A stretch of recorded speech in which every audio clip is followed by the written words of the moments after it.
नमस्कार साथियों, सौरभ क्लासेस के इस YouTube चैनल पर आप सभी का बहुत बहुत स्वागत एवं अभिनंदन है।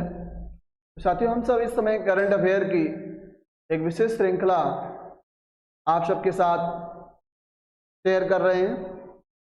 ऐसे टॉपिक को हम सब लेके आ रहे हैं जो टॉपिक जो है आपकी परीक्षा के लिए बहुत महत्वपूर्ण होने वाला है और वो कहीं ना कहीं परीक्षा में अवश्य पूछा जा रहा है। तो करंट अफेयर परीक्षा के पॉइंट ऑफ व्यू से आपका बहुत महत्वपूर्ण टॉपिक है। यहाँ से कई प्रश्न आपकी परीक्षाओं में बनते हैं।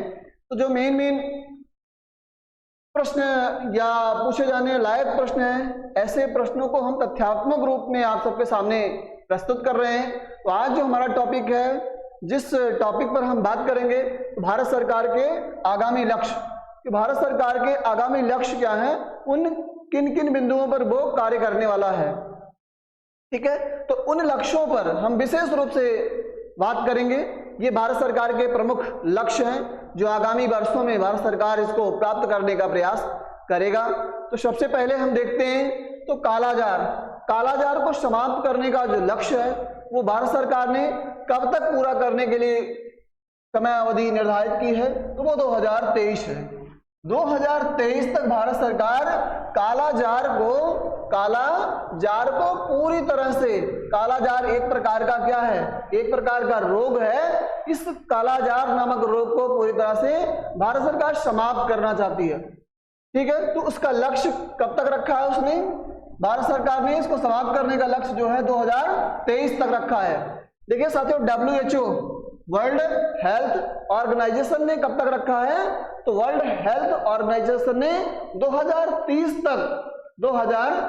तक जो है इस कालाजार को पूरी तरह से विश्व से, पूरी दुनिया से समाप्त करने का लक्ष्य जो है इसने रखा है। आइएगा देखते हैं दूसरा पॉइंट, दूसरा टॉपिक इसमें से दूसरा पॉइंट जो है, देखिए उर्वरक के क्षेत्र में भारत सरकार उर्वरक के क्षेत्र में अपने आप को आत्मनिर्भर या भारत को आत्मनिर्भर बनाने का लक्ष्य कब तक रखा है, तो 2023 तक भारत सरकार ने लक्ष्य रखा है कि हम 2023 तक उर्वरक के निर्माण में आत्मनिर्भर बन जाएंगे। अर्थात उर्वरक बनाने के लिए हमें किसी अन्य से किसी चीज की आवश्यकता नहीं होगी, हम खुद उर्वरक का निर्माण कर सकते हैं। तो 2023 तक जो है इस लक्ष्य को भारत सरकार ने रखा है कि हम 2023 तक उर्वरक के निर्माण में आत्मनिर्भर बन जाएंगे। आइएगा तीसरा पॉइंट है ब्रॉड गेज।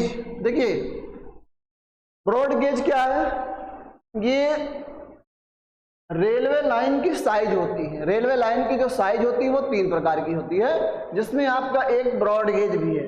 तो ब्रॉड गेज वाले जो रूट हैं, ब्रॉड गेज वाले जो रेलवे ट्रैक हैं, उन रेलवे ट्रैक को 100% विद्युतीकरण करने का जो लक्ष्य है, 100% मतलब 100% जो है विद्युतीकरण करने का लक्ष्य जो है किसने, भारत सरकार ने निर्धारित किया है। कब तक, 2023 तक। तो ब्रॉड गेज रूट को 100% विद्युतीकरण करने का लक्ष्य जो है वो 2023 तक भारत सरकार ने निर्धारित किया है। आइएगा हम सब फिर देखते हैं, चौथे पॉइंट पे आएंगे, पूर्वोत्तर राज्यों की सभी राजधानियों को रेल नेटवर्क से जोड़ने का लक्ष्य।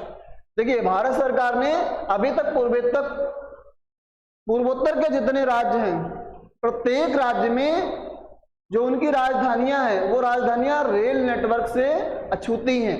अर्थात रेल नेटवर्क वहां तक अभी पहुंच नहीं पाया है, लेकिन भारत सरकार ने प्रत्येक राज्य की राजधानी को रेलवे से जोड़ने का लक्ष्य जो निर्धारित किया है वो 2023 तक है कि हम 2023 तक प्रत्येक राज्य की राजधानी को रेलवे नेटवर्क से जोड़ देंगे। आइएगा अगला हमारा 5वां पॉइंट है, कृषि क्षेत्र में शून्य डीजल उपयोग। किसी क्षेत्र में शून्य डीजल उपयोग तथा नवीनीकृत ऊर्जा या नवीनीकरण ऊर्जा के इस्तेमाल का लक्ष्य कब तक निर्धारित किया गया है भारत सरकार द्वारा, तो 2024 तक भारत सरकार ने एक लक्ष्य निर्धारित किया है कि कृषि में डीजल का जो उपयोग हो रहा है वो शून्य हो जाए।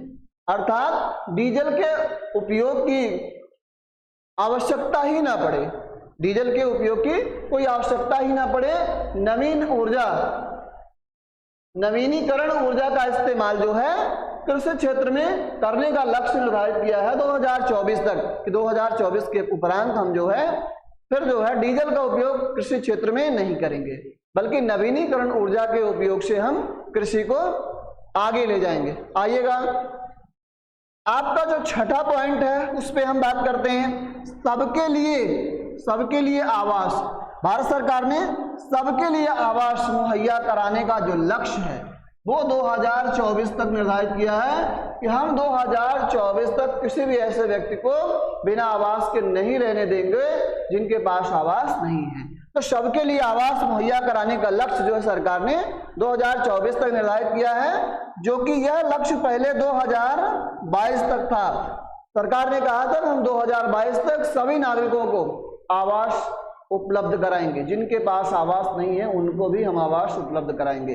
हर किसी के पास आवास होना चाहिए, अपना स्वतंत्र आवास होना चाहिए, किसी के किराएदार बनकर या किसी के संरक्षण में किसी को रहना ना पड़े। तो सबके लिए आवास मुहैया कराने का लक्ष्य जो है वो, उसका जो टारगेट पहले था 2022 तक कि हम मुहैया करा देंगे, लेकिन वो पूरा नहीं हो पाया। अब ये लक्ष्य जो सरकार ने 2024 तक बढ़ा दिया, 2024 में हम इस लक्ष्य को प्राप्त कर लेंगे। आइएगा, अगला पॉइंट हमारा है हर घर में नल से जल। मतलब प्रत्येक घर में नल से जल या स्वच्छ जल की आपूर्ति करने का जो लक्ष्य भारत सरकार ने चलाया है, वो लक्ष्य को प्राप्त करने का जो समय अवधि निर्धारित की है वो 2024 तक है, 2024 तक है। इसके अंतर्गत जल जीवन मिशन की शुरुआत की गई है और जल जीवन मिशन के अंतर्गत जो है प्रत्येक घर तक स्वच्छ जल उपलब्ध कराने का लक्ष्य भारत सरकार ने निर्धारित किया है। वो लक्ष्य 2024 तक पूरा करेगी। इस समय प्रत्येक जगह देखेंगे तो अंडरग्राउंड वाटर सप्लाई के लिए पाइपें जो है वो पड़ रही हैं, उन्हीं से जो है हर घर में स्वच्छ जल की आपूर्ति की जाएगी। ये कब तक पूरा होना है, कब तक सरकार ने लक्ष्य रखा पूरा करने का, तो 2024 तक सबको स्वच्छ जल या हर घर में नल से जल की आपूर्ति जो है करने का लक्ष्य 2024 तक सरकार ने रखा है। आइएगा, आठवां पॉइंट हमारा है कि सड़क दुर्घटनाओं में, ध्यान दीजिएगा, सड़क दुर्घटनाओं में होने वाली मौतों को 50% तक कम करने का लक्ष्य।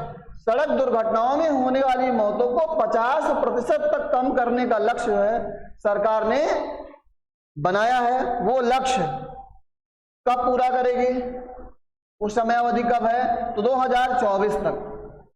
2024 तक सरकार ने सड़क दुर्घटनाओं में 50% कमी करने का लक्ष्य जो है बनाएगा।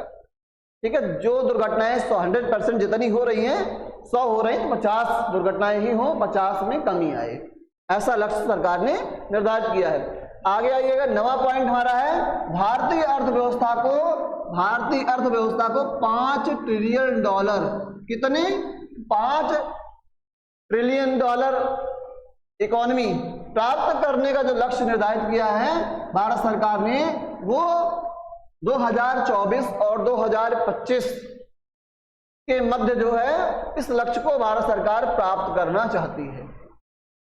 तो भारतीय अर्थव्यवस्था को $5 ट्रिलियन तक पहुंचाने का लक्ष्य सरकार का है 2024 से 25 तक।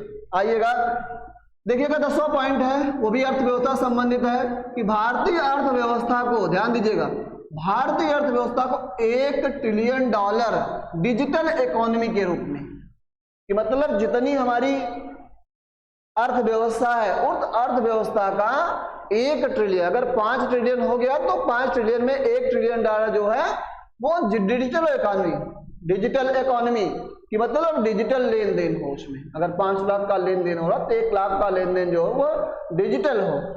इसको प्राप्त करने का लक्ष्य जो है 2025 तक रखा गया है। 2025 में सरकार इसे प्राप्त कर लेगी। आइएगा, अगला पॉइंट हमारा है कि सभी गांवों में ऑप्टिकल फाइबर मतलब केबल द्वारा वाईफाई पहुंचाने का जो लक्ष्य है वो सरकार ने 2025 तक पूरा करने का लक्ष्य निर्धारित किया है कि 2025 तक सभी गांवों में ऑप्टिकल फाइबर, आप जो अंडरग्राउंड केबलें पड़ रही हैं वाईफाई की, उन केबलों को पहुंचाने का काम सरकार करने जा रही है। वो 2025 तक पूरा करेगी। 2025 तक सभी गांवों में वाईफाई उपलब्ध हो जाएगा। आइएगा नेक्स्ट देखते हैं 12वां पॉइंट हमारा, भारत को टीबी मुक्त। टीबी का मतलब क्या हुआ सर बताइएगा। टीबी एक प्रकार का रोग है जिसे हम क्षय रोग के नाम से जानते हैं, जिसमें व्यक्ति का फेफड़ा प्रभावित होता है। तो टीबी एक भयंकर रोग एक जमाने में हुआ करता था जो कि बहुत ही कमजोर हो चुका है, और इसको पूरी तरह से टीबी उन्मूलन कार्यक्रम भारत सरकार चला रही है। इसको पूरी तरह से खत्म करने, देश से इसे मुक्त करने का जो लक्ष्य सरकार ने निर्धारित किया है 2025 तक भारत को टीबी मुक्त देश घोषित कर देगी सरकार। आइएगा नेक्स्ट पॉइंट पे बात करेंगे हम। अगला 13वां हमारा पॉइंट है कि भारत से पूर्ण रूप से मलेरिया उन्मूलन। ध्यान दीजिएगा, भारत से पूर्ण रूप से मलेरिया उन्मूलन। मलेरिया उन्मूलन का मतलब क्या हुआ, मलेरिया के खात्मे के लिए सरकार ने जो लक्ष्य निर्धारित किया है वो 2030 तक है। 2030 तक सरकार मलेरिया को पूरी तरह से भारत से क्या करेगी, समाप्त कर देगी। ठीक है, ये भारत सरकार का लक्ष्य है। HIV को खत्म करने का लक्ष्य, ठीक है, 2030 तक ये भी है। 2030 तक सरकार जो है HIV को पूरी तरह से अपने देश से, भारत से समाप्त कर देगी। उसका लक्ष्य जो है वो 2030 तक भारत सरकार ने निर्धारित किया है।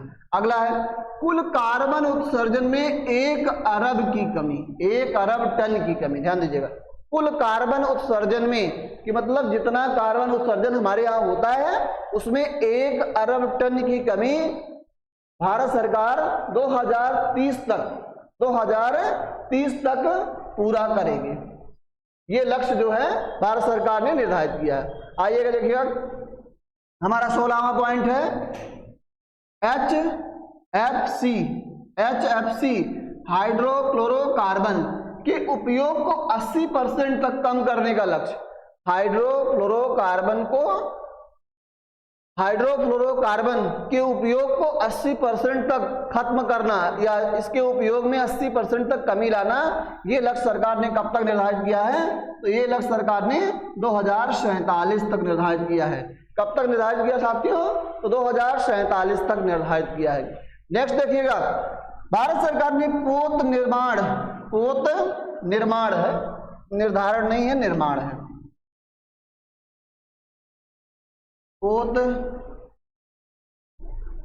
पोत निर्माण, भारत सरकार ने पोत निर्माण में आत्मनिर्भरता की प्राप्ति, कि हम पोत का निर्माण करने में सक्षम स्वयं हो जाएं, आत्मनिर्भर हो जाएं। इसके लिए हमें किसी की आवश्यकता ना पड़े, हम खुद ऐसा कर सकें, सारी चीजों को हम मैन्युफैक्चर कर सकें। तो पोत निर्माण में आत्मनिर्भर बनाने का लक्ष्य जो है उसे प्राप्त भारत सरकार कब तक चाह रही है, अपना लक्ष्य उसने निर्धारित किया है। तो 2047 तक भारत सरकार ने निर्धारित किया है कि हम पोत निर्माण में आत्मनिर्भर बन जाएंगे। फिर नेक्स्ट देखिए, मुंबई शहर में शून्य कार्बन उत्सर्जन। आप जानते हैं कि मुंबई, चेन्नई, कोलकाता जितने हमारे महानगर हैं उनमें मुंबई सबसे प्रदूषित शहरों में से है। कानपुर हमारे देश का सबसे प्रदूषित शहर है, लेकिन महानगरों में मुंबई सबसे प्रदूषित शहर है, क्योंकि मुंबई को आर्थिक राजधानी के नाम से भी हम जानते हैं, उसे भारत की आर्थिक राजधानी भी कहा जाता है। और वहाँ सबसे अधिक कल कारखाने या आवागमन के जो संसाधन उनका ज्यादा उपयोग हो रहा, ज्यादा घनी आबादी एक तरह से व्यापारिक तौर से देखी जाए तो है। इसलिए जो है मुंबई शहर को शून्य कार्बन उत्सर्जन, मतलब वहां पर जो कार्बन का उत्सर्जन हो रहा है उसको एकदम से खत्म करने का लक्ष्य जो सरकार ने वो 2050 तक निर्धारित किया। 2050 तक हम मुंबई को शून्य कार्बन उत्सर्जन तक ले आके छोड़ेंगे, वहां पर कोई कार्बन उत्सर्जन होगा ही नहीं, ऐसी व्यवस्था सरकार करने जा रही है। आगे देखिएगा, भारत सरकार भारत को ऊर्जा में आत्मनिर्भर बनाए। भारत सरकार भारत को ऊर्जा में आत्मनिर्भर बनाने के लिए कि किसी भी तरह की जो ऊर्जा है उस ऊर्जा के निर्माण में भारत क्या हो, वो आत्मनिर्भर हो। ऐसा करने के लिए भारत सरकार ने 2047 तक का लक्ष्य रखा। 2047 तक हम किसी भी प्रकार की ऊर्जा को बनाने में आत्मनिर्भर बन जाएंगे साथियों। तो ये था भारत सरकार की आगामी लक्ष्य जिसमें आप सबको पता है कि कई सारे ऐसे पॉइंट हैं जो बहुत ही महत्वपूर्ण हैं, उनको एक बार हम हाईलाइट कर देते हैं।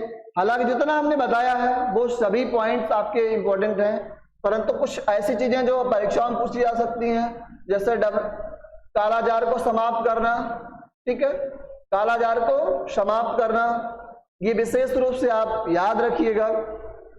कालाजार को समाप्त करना, टीबी को समाप्त करना, HIV को समाप्त करना, समझ रहे होंगे, HIV को समाप्त करना। इकोनॉमी से संबंधित जो प्रश्न आने वाले हैं ये आपके बहुत महत्वपूर्ण है, समझ रहे होंगे, ये आपके बहुत महत्वपूर्ण है। उसके बाद सभी के लिए आवास मुहैया कराने का लक्ष्य जो है ये सरकार ने कब तक निर्धारित किया है। ये ऐसे क्वेश्चन हैं जो कि छोटी से छोटी परीक्षाओं में पूछे जा सकते हैं। बाकी जितने पॉइंट्स हमने बताए हैं आपको, ये आपकी परीक्षा के लिए सभी इंपॉर्टेंट हैं, सभी के सभी आपके इंपॉर्टेंट हैं। इसमें बहुत ज्यादा पॉइंट हमने इंक्लूड नहीं किया है, केवल हमने 19 पॉइंट्स पर ही, हमने 19 बिंदुओं पर ही आपसे वार्ता की है। ये 19 बिंदु जो भारत सरकार के आगामी लक्ष्य हैं ये महत्वपूर्ण है, ये कहीं ना कहीं आपकी परीक्षा के पॉइंट ऑफ व्यू से महत्वपूर्ण है। तो साथियों, आज की क्लास को हम यहीं समाप्त करेंगे और हम आशा करते हैं कि आप सब को क्लासेज पसंद आ रही होंगी। आप सब इसी तरह से अपना प्यार, अपना दुलार हमारे संस्थान को बनाए रखिएगा। इसी तरह के आपके जानकारी पूर्वक जो वीडियो हैं, ज्ञानपरक जो तथ्य हैं, क्लासेज हैं, उन सबको हम ले आने का प्रयास करेंगे। आप सब इसी तरह से बने रहिए। बहुत बहुत धन्यवाद।